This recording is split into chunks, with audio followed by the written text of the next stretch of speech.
विक्रम और बेताल की अमर गाथा। विक्रम और बेताल। एक अमर कहानी। एक घना जंगल, एक साहसी राजा और एक चालाक प्रेत। यही है विक्रम और बेताल की अद्भुत और रहस्यमयी कहानी। राजा विक्रमादित्य अपने साहस और न्यायप्रियता के लिए जाने जाते थे। एक दिन उनके पास एक तपस्वी आया और उसने कहा, महाराज, अगर आप सच्चे योद्धा हैं तो मेरी एक साधना पूरी करने में मदद करें। आपको श्मशान घाट में एक पुराने पेड़ पर लटके बेताल को लाना होगा। लेकिन ध्यान रहे, अगर रास्ते में आपने कुछ भी बोला तो बेताल वापस उसी पेड़ पर चला जाएगा। विक्रम ने साहस दिखाते हुए चुनौती स्वीकार कर ली।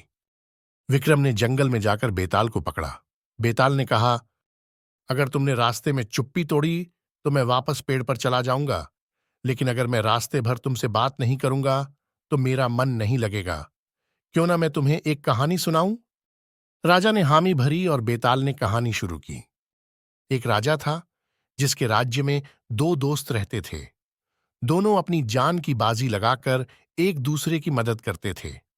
एक दिन उनमें से एक ने राजा की बेटी की जान बचाई।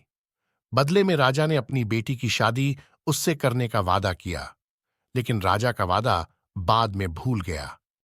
अब सवाल यह है, क्या राजा को अपना वादा निभाना चाहिए था या अपने राज्य की परंपराओं का पालन करना चाहिए था? राजा विक्रम ने सोचा और जवाब दिया, राजा को अपना वादा निभाना चाहिए था, क्योंकि वादा करना और उसे निभाना एक राजा का धर्म है। परंपराएं बाद में आती हैं। जैसे ही विक्रम ने जवाब दिया, बेताल फिर से उड़कर पेड़ पर चला गया।